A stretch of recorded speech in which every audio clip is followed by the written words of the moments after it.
Well, hey everyone! Welcome to episode 346 of F-Stop, Collaborate, and Listen with your host, Matt Payne. This week on the podcast, I had the pleasure of speaking with National Geographic explorer and creator of Nat Geo Photo Camp, Kirsten Elstner. Kirsten's passion for making a difference in the lives of youth shines through in this week's episode. This week, we learn all about Nat Geo Photo Camp and hear stories about how this program is making a meaningful impact. Before we dive in, I have some people that I want to thank. These kind and generous souls have stepped up to support the podcast financially on Patreon. Without this type of support, this show would not exist, and I would not be able to create weekly podcasts, which I hope that you all enjoy. Since we operate on the value for value model, you get to decide how much to support the show based on your budget. I personally think that if you get any value from this podcast, any value more than zero feels fair. As such, thanks to Robert Rainville, Angela Fletcher, Christine Rasmussen, and Jeff Stasny. You're all awesome. If you would like to support the show as well, please visit patreon.com/fstopandlisten or check out the link in the show notes. All right, let's get to this week's episode with Kirsten Elstner. All right, Kirsten Elstner, it's great to have you on the podcast. Great to be here. Thanks for having me. Yeah, I'm super excited for this. Y'all reached out to me and had this great idea for this podcast, and I'm always looking for new and fresh ideas, and this one sounded really fun and interesting, so I'm excited. Me too. Awesome. Well, for people that aren't familiar with you and what you're involved in, why don't you go ahead and tell us a little bit about yourself? Sure. Well, I'm Kirsten Elstner. I'm a National Geographic explorer, and I am the founder and director of National Geographic Photo Camp, which I'm sure we're going to talk about today, but it's a photography and storytelling mentoring program for young people around the world. I'm from Pittsburgh, but I have lived in Annapolis, Maryland for many years, so I live on the shores of the Chesapeake Bay, and I'm really excited to be here. Awesome. And I would love maybe for you to tell us a little bit about your own photography journey and kind of how you got involved in National Geographic.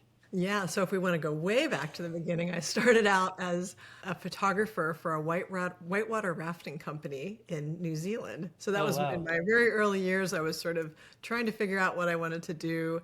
I loved photography, but I didn't have a job yet in photography. So I packed up my backpack and decided to do some traveling. I earned a bunch of money, at home before I left, and just saved it all up. And I got a job as a photographer for a whitewater rafting company in New Zealand on the Shotover River. And fast forward many years now, in 2019 up until this year, we've done photo camps in New Zealand. So that's been pretty cool as well. But my journey started there, and then I became a freelance photographer.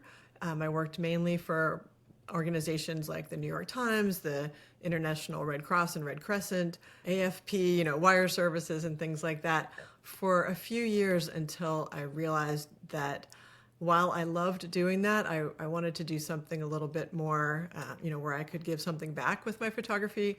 That's what kind of got me up in the morning versus trying to just get on the front page of the New York Times, which was very cool when I, got to do that kind of work. But I didn't think that would sort of drive me forward in my career. So, so I started out as a newspaper and freelance photographer for lots of organizations, and then that morphed into what I do now with Photo Camp. I love it. And I think what's really exciting about the subject we're going to talk about today is that you're trying to inspire young people to undertake this craft that we call photography and do it in a way that's inspiring. And I'm excited to talk a little bit about it. So first off, just tell us, what is Photo Camp and how did it begin? Yeah, and actually, can I tag on to something that you just said? That is that, yes, we are trying to inspire young people, but something that I've learned that I think is important for maybe your listeners to know is that we are often so much more inspired by the students, I think, than we ever thought we would be. So I just wanted to kind of riff off of that comment that you made, Yeah. because it sort of goes both ways, and I'd love to talk more about that as we go along. So, Photo Camp is in its 20th anniversary year this year. It's a photography mentoring program designed to guide young people, inspire young people as they see the power of their own voice through photography. So we combine not only photography, but writing and other tools of storytelling to ask youth to tell us their own stories in their own communities all around the world. How did it get started? What was the impetus behind creating something that's focused on getting young people excited about photography? Yeah, I would say, 20 years ago when we started, there weren't that many people and organizations doing these types of things. Happily, now there are. But back then, I just remember, like I said, working as a newspaper photographer and working for wire services and things. And I wanted to do something in my own community. So I started a nonprofit organization called Vision Workshops. And the first thing that we did is to work with the Juvenile Drug Treatment Court of Anne Arundel County. And the idea behind it was to use photography and writing to ask youth to share their own stories and what they were experiencing and what they were going through. So it started there, just a small Vision Workshops program in my own backyard, run out of my bedroom in Annapolis. And then later on out of Maryland Hall for the Creative Arts, a local arts organization. And I really just loved working with young people and using photography as a tool to be able to, like we said, hear the power of their stories and hear it directly from, what they were going through. So at that time I was still freelancing. I remember at one point being in Bangladesh, and I had gone there. I'd been assigned to go there by the International Red Crescent after a cyclone. And I very vividly remember thinking, I really want to put this camera in the hands of the people whose story is being told. And I just really have a heart for young people. I was, young then myself, but I also just really had a heart for the power of their voices, and started there. That's actually how this part of Vision Workshops and Photo Camp was born. Just that realization that the story needs to be told by the people whose story it is. And that's kind of where it began. So that was in 2001, 2002, and then in 2003, kind of brought that program to some colleagues at National Geographic. I used to be an assistant there, and I think I sent out an invitation to an event we were having for Vision Workshops to some of the editors at National Geographic, and that conversation just began. Some of my New York Times buddies and National Geographic buddies were talking about, yeah, we should be, using this program from the platform of National Geographic with all the amazing resources and talent and just sort of that name of National Geographic. What could we do with that to bring that to more and more young people around the world? I love that. I want to go back to something you said where you started out with the Vision Workshops. Vision Workshops. Yeah, I still have that organization. Yeah. Oh, cool. Yeah, so I'm curious, I've got my master's degree is in clinical psychology, so I have a special interest in counseling and psychology and things of that nature. And I'm curious, through your work in that program, have you seen the use of the camera as kind of a therapeutic tool for some of these individuals? Or maybe tell us a little bit about maybe a story about how that has kind of transformed someone's life, because I'm guessing you've seen a few of those stories. Yeah, and I'm very careful when we say that it's a life-changing program. However, I read every single evaluation and every note that students write, and we do know that many students have told us that it has been quite a milestone maybe in their young lives as they are learning about the power of their own stories and the importance of their own voices. I guess a story about that would be a young woman named Abigail who came from the DRC and Democratic Republic of Congo, and I worked with her during the Refugee Youth Project series that we did, and they're actually in Baltimore, so that's out of Baltimore City Community College.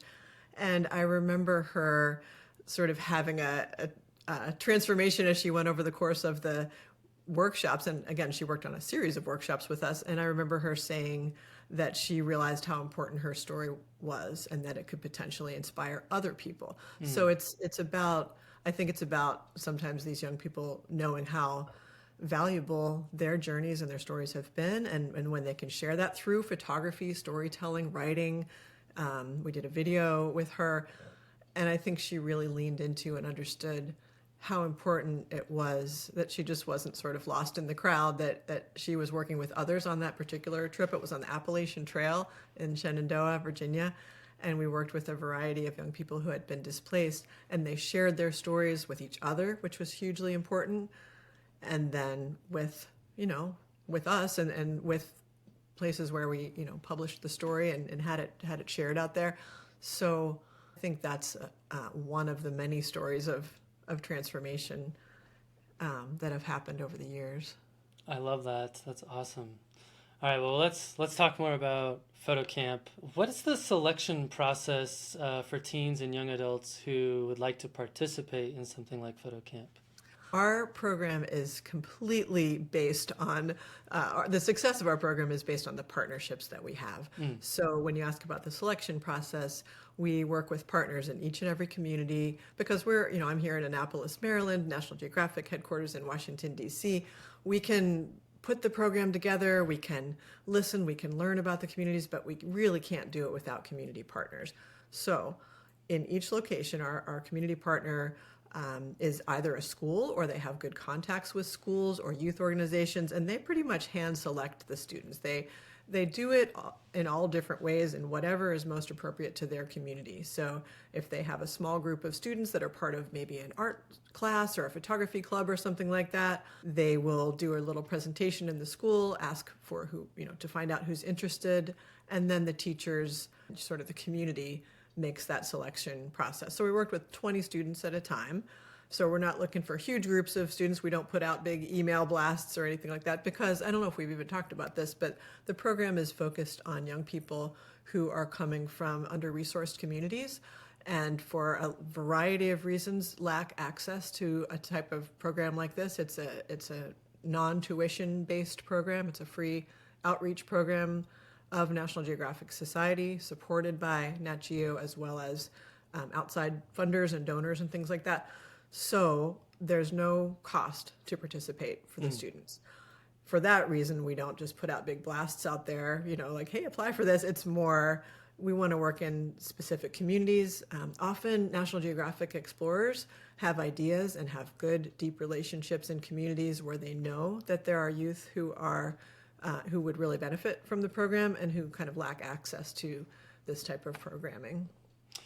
Oh, that's awesome. And so tell us a little bit about how long Photo Camp is, how many people attend at a time. Maybe tell us a little about the structure of how it operates.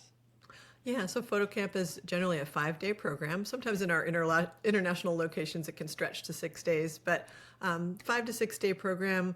We have 20 students that we work with, and we provide the cameras for the students to use during the course of the week, all the equipment. They don't have to have anything fancy, just their water bottle and themselves. And let's see, there's 8 staff that work, so it's generally, we sometimes have 3 to 5 National Geographic explorers. So those are, photographers, storytellers from National Geographic Society that serve as mentors, and then 4 team leaders. So that's, 8 staff and 20 students. So it's a great ratio. We also have our community liaisons and community partners sometimes send a chaperone or someone as well. So we have a really good support system for the students.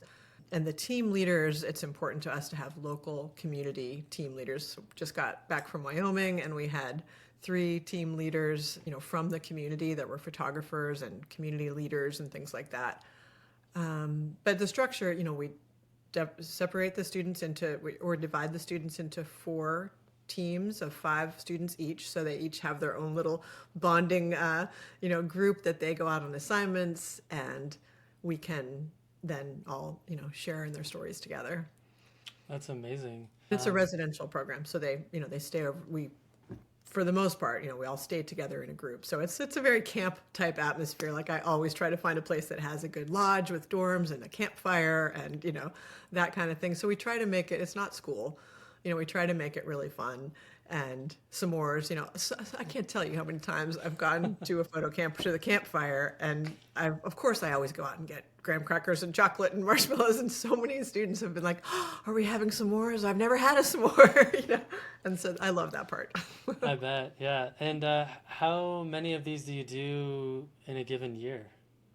Well, this year we've done or are doing 16. I think the most we ever did in a year was 19 or 20 back in 2019. And then, of course, in 2020, 21, we pivoted to virtual programs, which were also super cool. I mean, we gathered, I didn't believe that it could be as wonderful doing a virtual photo camp. I was like, how's this going to work? But let's try it.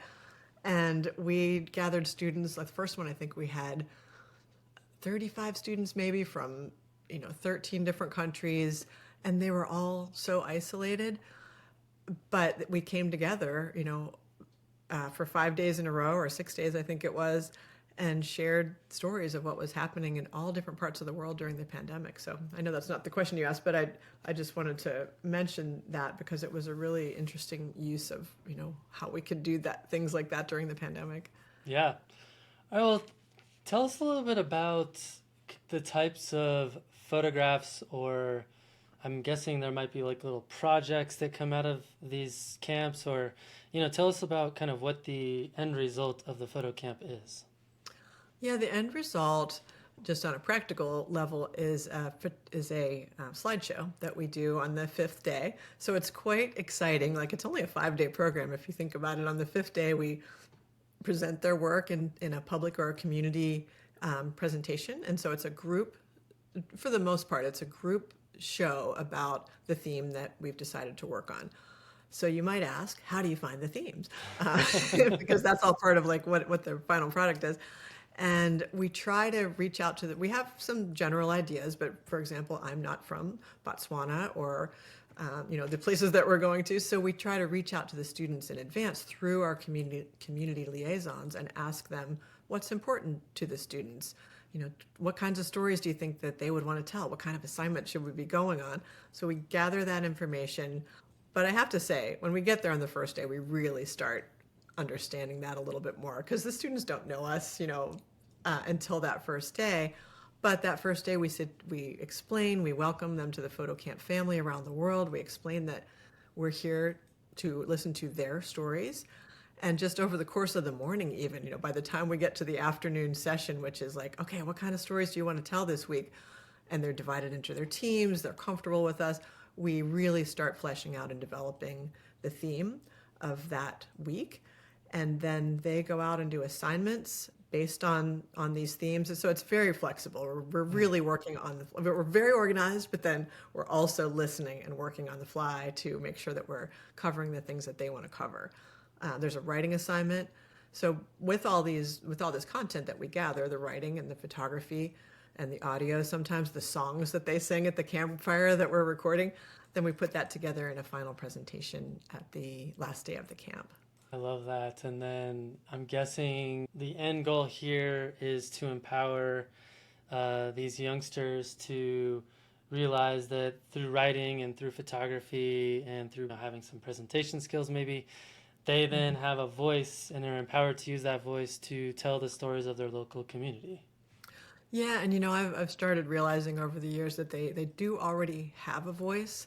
It's just we are there to ask them to share it and to maybe hone some of the skills that they could use to share their voices and their stories. Nice. You asked about some of the projects. One of the assignments that we've done over the years is to have students write a letter to their ancestor, or write a letter to their grandparent or their mom or dad or sibling, so we have them write these letters. I think the ones that are particularly poignant are the ones where they write letters to their ancestors, and they also at other camps write letters to the future.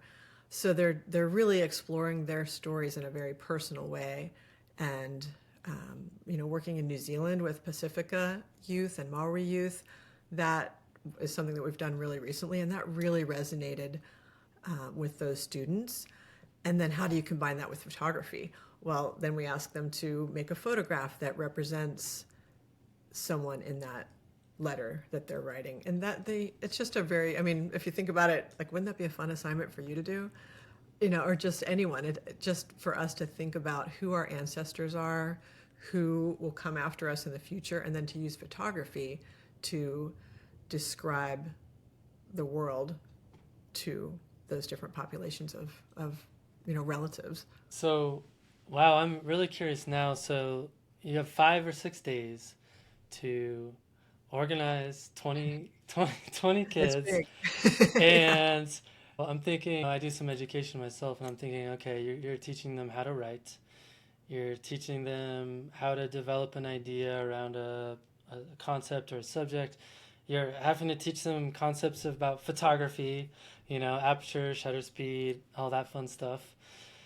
How do you, Composition, yeah, light. how do you do all that in 5 days? Well, that's when I come back to we have 8 people that are working on, like, we get there and it is, I'm telling you, Matt, it's like creative chaos. Once they sort of realize what they get to do, they get pretty jazzed about it. We're pretty jazzed about it. I mean, these are National Geographic photographers and explorers and other photographers, and storytellers from around the world. And we're all coming together for this common purpose.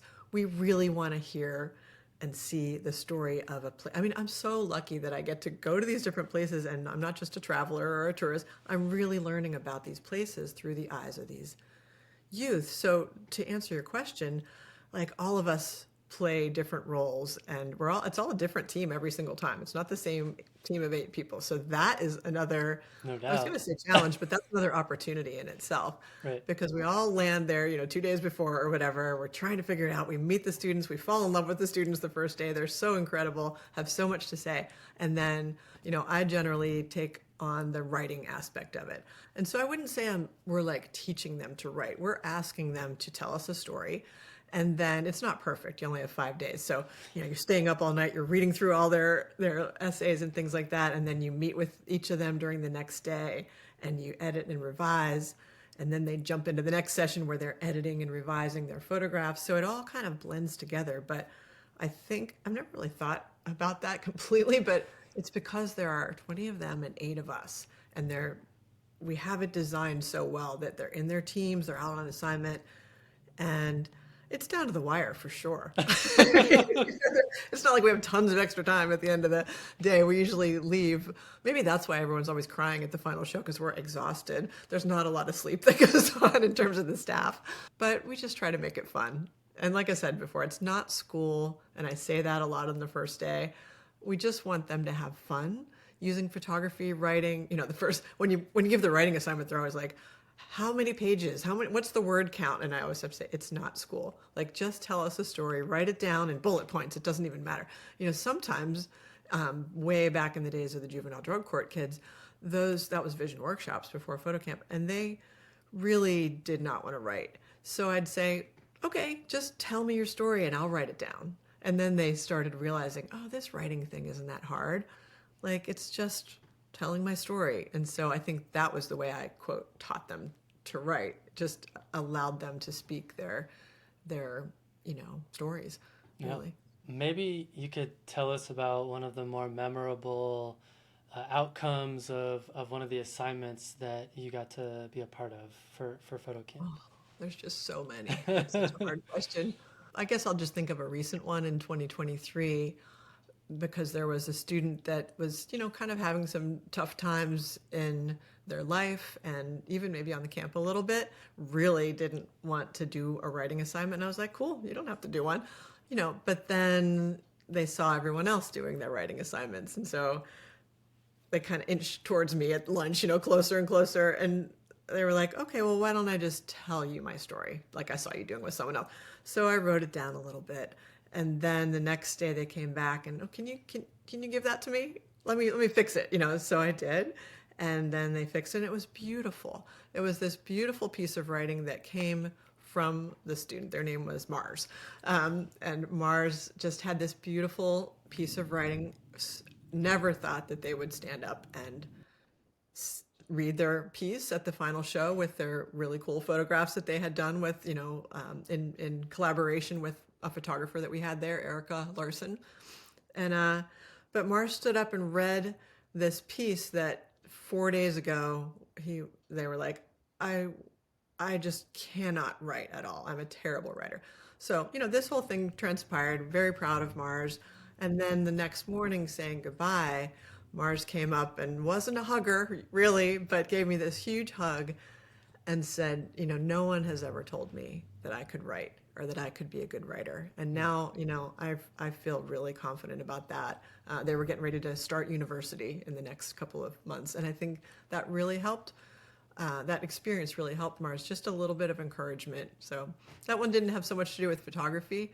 I've got plenty of other stories, but that one, as we were talking about writing, that meant a lot to me. And I've had so many exchanges like that over 20 years where I realized that just a little bit of encouragement, it has to be real. I think I would never tell a student that they were a super good writer or photographer if they really weren't, getting anywhere. But I try to be super honest, but try to find something in their photography or in their writing or in their storytelling that is that could use some cultivation and is strong, and lean into that. And I think it really, that type of encouragement helps all of us, especially in the kind of crazy atmosphere that we're living in sometimes.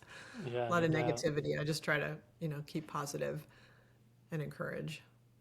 Maybe you could speak to what impact Photo Camp has had on some of the participants that you've seen over the course of 20 years. Yeah, I mean, we always say that it doesn't really matter to us as a team if they end up becoming photographers.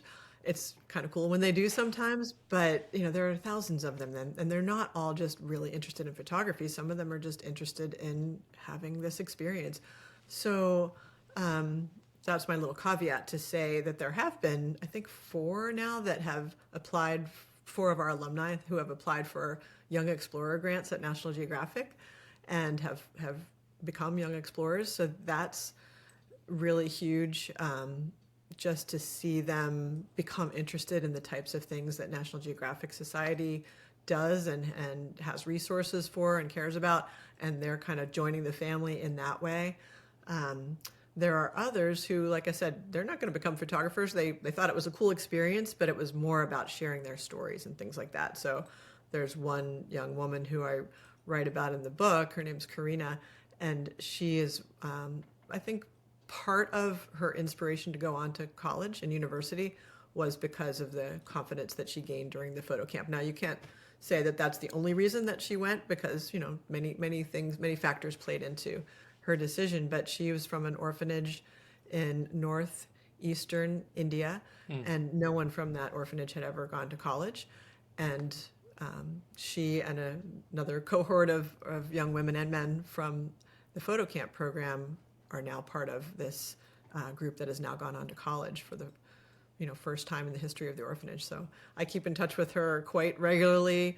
We talk 2 or 3 times a week, and she's just about to graduate from college. So there's lots of stories, both known and unknown. We know the ones that are being, the students that stay in touch with us.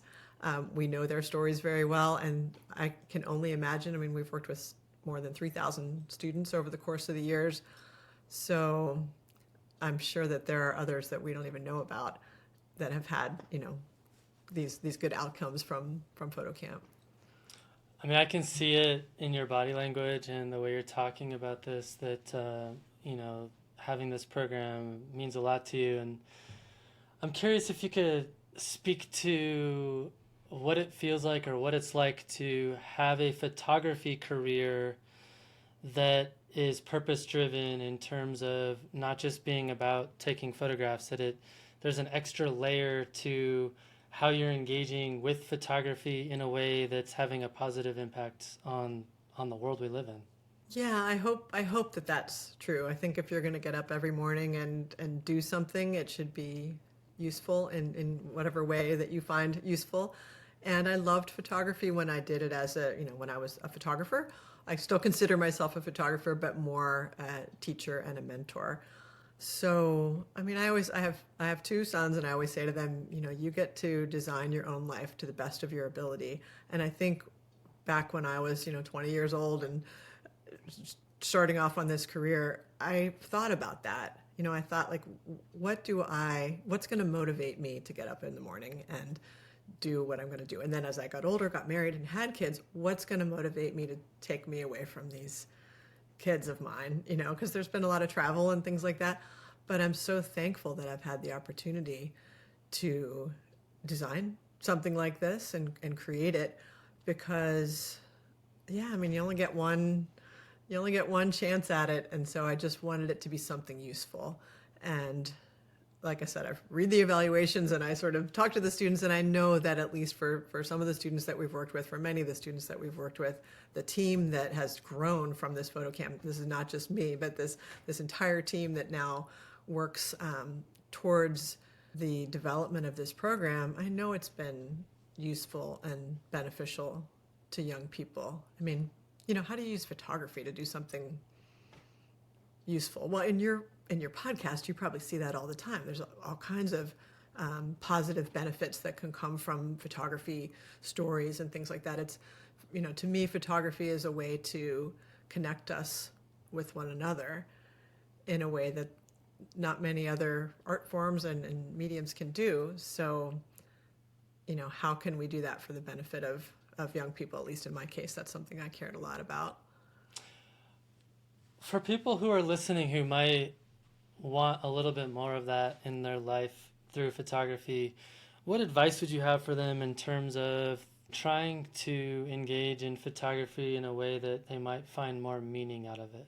Well, I would say that if you have a community at all, especially a photography community, I would bet that if people got together with photographers in their worlds or in their communities, that they could put something together either along these lines, or it doesn't have to be with young people. It happens to be, that's the type of that's the audience that I hope to work with.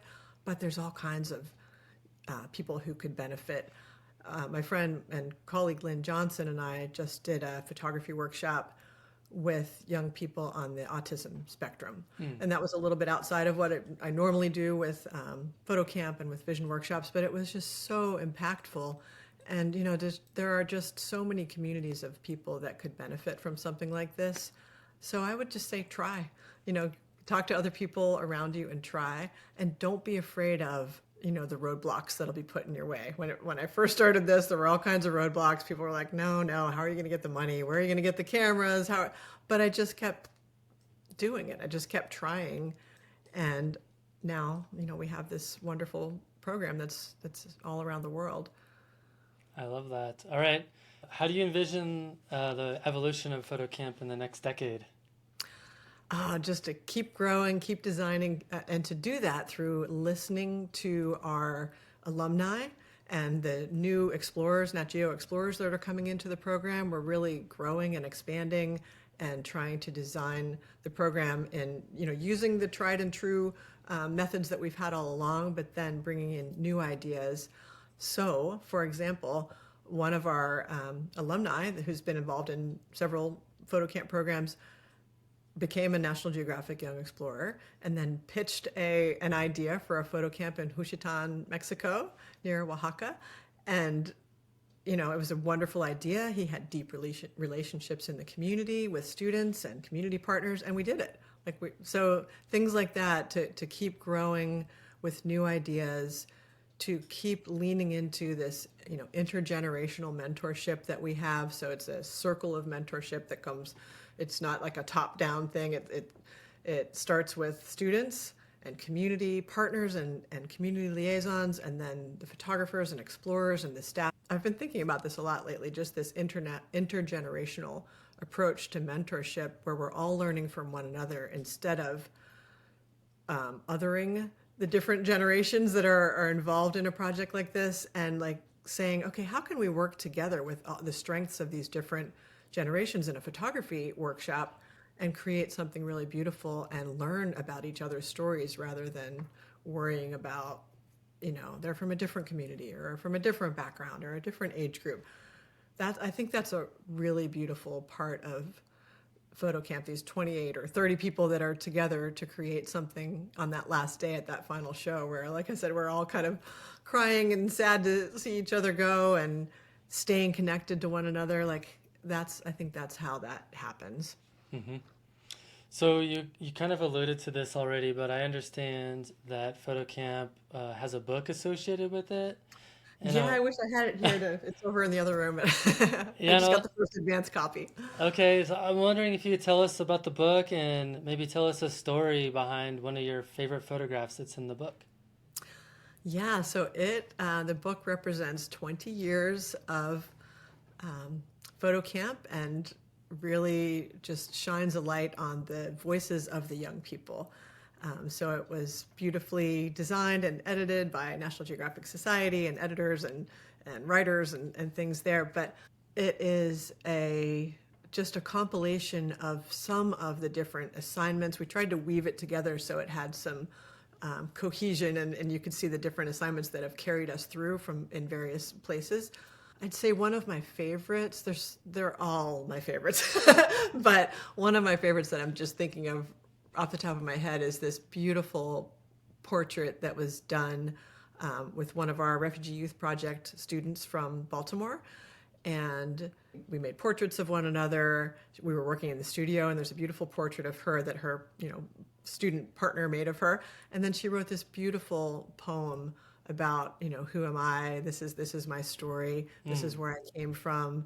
And I think at the end, I wish I could quote it, but it's, message to the world, my mask is off and my journey has just begun. And it's just like this powerful portrait in writing and photography that things like that kind of are woven throughout the book. And I think there's a lot of hopeful, positive moments and a very positive tone to the book that reflects my 20 years because, of course, you can't generalize thousands of students all around the world. But in my experience, I have seen such optimism, hope, and shared stories of connectedness throughout all of our students in so many different kinds of circumstances around the world that we really do call them a photo camp family. My understanding is that the book's final page features a note that one of the students left for another student.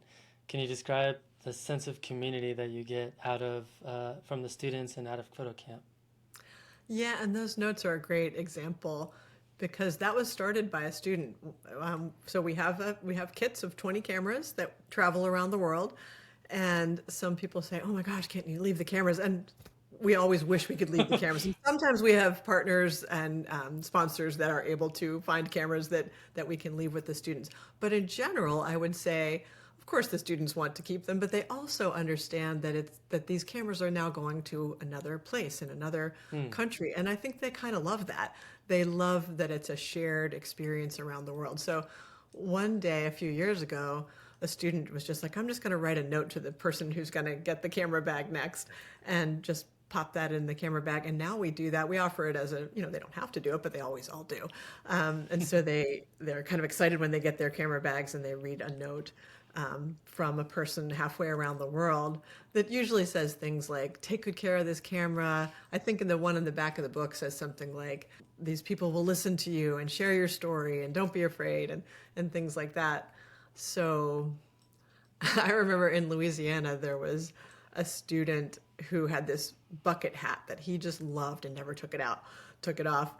And he knew that the camera kit was then going to an orphanage in Rishikesh, India.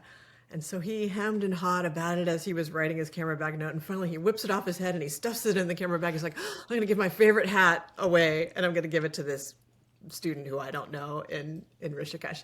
So I was like, "Oh, that was sweet." I happened to be on the next camp in Rishikesh and I forgot about it. But the student opened up the bag and read this little note. It had the Louisiana kids, Instagram handle and things like that, and the bucket hat. So he put the hat on, and I took a picture of him, sent it back to Pete in Louisiana, and now they are, pen pal friends. I know that because they write to me all the time, like, "Oh, we're still in touch," and just little things like that. I think are ways that we can connect with one another outside the digital space of just texting and things like that. It's just like this physical note that they're writing to each other, which is kind of cool. Yeah. All right. Well, I want to kind of steer us in a slightly different direction, and then I'll bring us back again. But I'm curious. You talked a little bit about Instagram right there, and I was curious if you could maybe speak to how have platforms like Instagram influenced the global reach of the images and the issues that they represent that are coming out of Photo Camp? Yeah, Instagram is really a wonderful way for us to share all of the stories that we're doing. So I don't know if your listeners can see this somewhere, but it's at NG Photo Camp if they would like to follow us. And the students, of course, we ask them we get their permission before we post their images. But of course, they all love to do that. They love to be tagged, and they love to meet people from around the world just through our Instagram.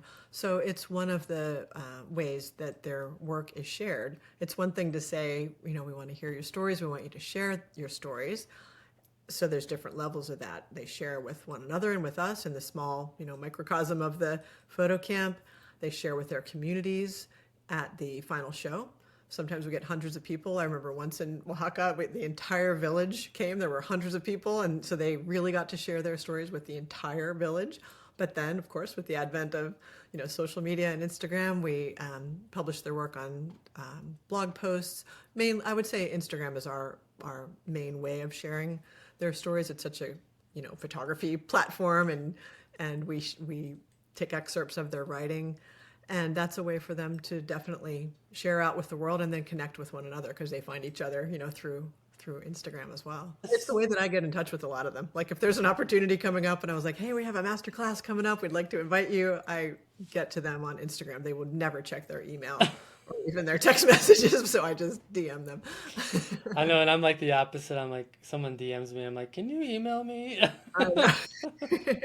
That's so funny. I was curious though, I know you spoke a little bit about this earlier. What are the challenges in terms of funding a project like this? I mean, I'm sure it's a perennial challenge that you're constantly having to find funders or finding creative ways to keep the project going. Maybe you could speak a little bit to what that's like for you. Yeah, at the beginning, there were lots of creative ways, I would say, because it just wasn't an established program yet. So I was spending tons of my time writing grant applications and things like that. So that's still something that we think about and are affected. It's not an unlimited supply of money out there to do things like this. But I will say that National Geographic has found ways to support the program, sponsor the program, and find collaborators and partners who are interested in this type of program as well. So it's very much a team effort between all the money doesn't come directly from National Geographic Society, but a lot of it does, and other pieces of it for various regions might come from a regional partner or a national or international partner that understands and cares about the program. So I would say that it's not as much of a anxiety producing thing as it was in the very beginning, but it's always something that we're thinking about. And with equipment and things like that, Fujifilm has donated cameras to the program, and that's been wonderful because they're a great type of camera for us to use. So I think people understand the value of it, and it has. I'm not going to say it's just like a super easy thing to fundraise for, but I think people get it, and we've had some good luck. Cool. All right, I'm gonna shift gears one more time here. I'm guessing you're gonna have a really insightful answer to this question based on all of the different things you've been able to see through this program. We live in an era where cameras are everywhere. Everyone's got a camera in your pocket, right? And everyone's taking photographs. There are a dime a dozen these days. What advice would you offer to people who are looking to capture everyday life in a more unique way? Well, I would say that first of all, the camera itself doesn't really matter that much. It can just be the phone in your pocket. And more importantly than that, though, I would say think about telling your own story first. So I remember being a young photographer and also hearing from young photographers like, oh, I want to travel the world. And that's all well and good and wonderful, but I'd say start with telling your own story because your own story is really important. Your own family, your own community, something that's happening that you care about in your own backyard that you want to advocate for. And it could be a big topic, climate change, sea level rise, pollution. It could be something big, but start locally and personally because you really know the impacts in your own life and community. And don't forget about the people that are around you. Even now, at this stage in my career, I just realized I should be documenting my mom, and I started to do some portraits of her and some interviewing and some filming of her. And that's, I would say, for so many people, just kind of going back to those roots and understanding your own story. That's what Photo Camp is based on as well, but that's the advice I'd give. I'm not a big, technical photographer, so I don't have that kinds of advice, but I would just say storytelling advice, start with your own story. And I'd imagine that once you're able to tell your own story, you become much more adept at telling other stories. Right. Yeah, I totally agree. Yeah. So relating to Photo Camp, are there any upcoming projects or collaborations that you're super excited about? Yeah, I'm really excited. In the next couple of weeks, we're doing an alumni class, and that it is in Neat. celebration of the 20th anniversary and the book launch. The book launch is on November 7th, and this is a program that's happening November 6th through 10th at National Geographic headquarters. And we've invited 16 students from around the world, and they're going to come and participate, connect with each other, connect with us. We're going to pair them up so they can learn each other's stories. They will never have met each other. Like there's a young woman from Afghanistan and another one from Tonga, and they'll be partners, and they'll make portraits and learn each other's stories and share them. So I'm really excited for that one. Also, we have 4 team leaders coming in for that camp that are also Photo Camp alums. So we're really trying to engage and bring together alumni from around the world, not only in that particular Photo Camp, but in our program overall. And then in regards to just Photo Camp in general, or the book, or anything else you'd love people to learn more about, how can our listeners engage or learn more about the project? Yeah, and again, Instagram. Yeah. NG Photo Camp is a great way to just see their ongoing projects as they're rolling along, and to see the students' photographs and hear their voices through those captions that we're putting out on Instagram and stories and things like that. And there's a website as well that we can post. And is the book going to become for sale? Yeah, so the book launches on November 7th. It's already on Amazon. I think if you just Google on Amazon, pre-order Photo Camp Stories, National Geographic Photo Camp Stories. And yeah, great Christmas gift idea. I think that is actually, we've never had a book before, so this is exciting. That's a great way to engage, to really see those stories on the printed page. That book is a wonderful representation of a wide swath of many young photographers that we've had the opportunity to work with, their words and their pictures.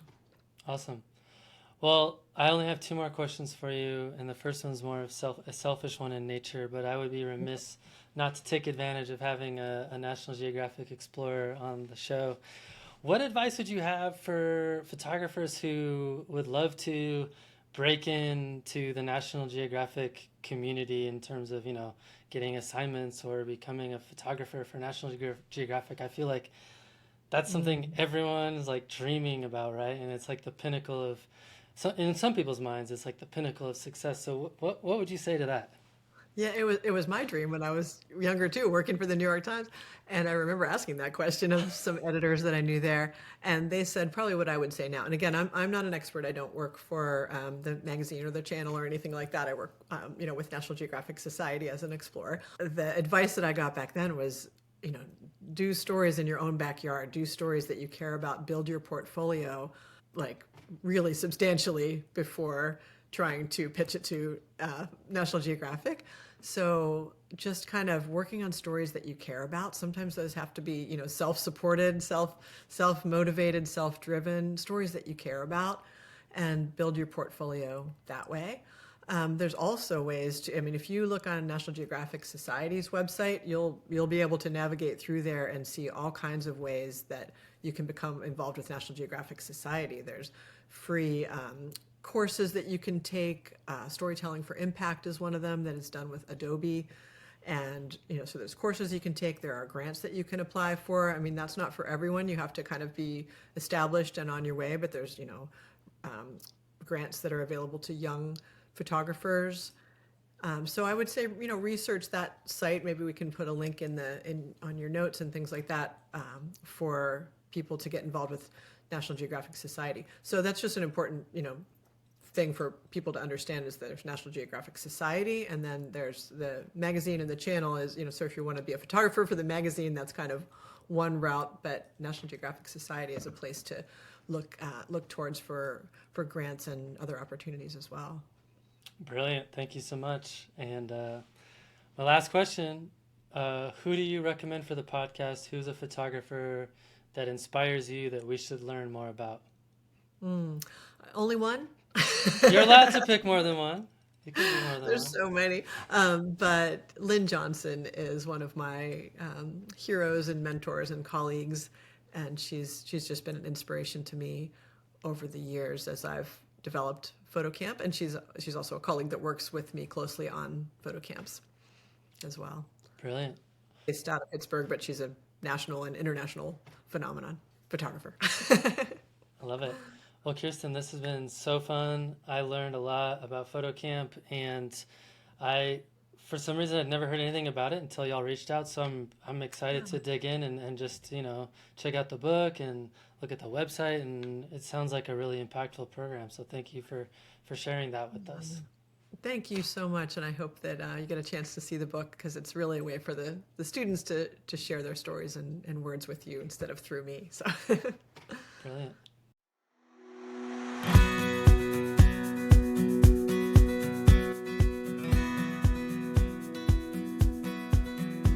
Well, thank you to Kirsten for the amazing conversation. I'm excited to look at all the great stories that you're posting on Instagram for Nat Geo Photo Camp, and I highly encourage people to pick up a copy of the book. As you mentioned, it can make for a great Christmas present, so I've included a link in the show notes for everyone's convenience. Well, that's all for now. Thanks for stopping in, collaborating with us, and listening. See you next week.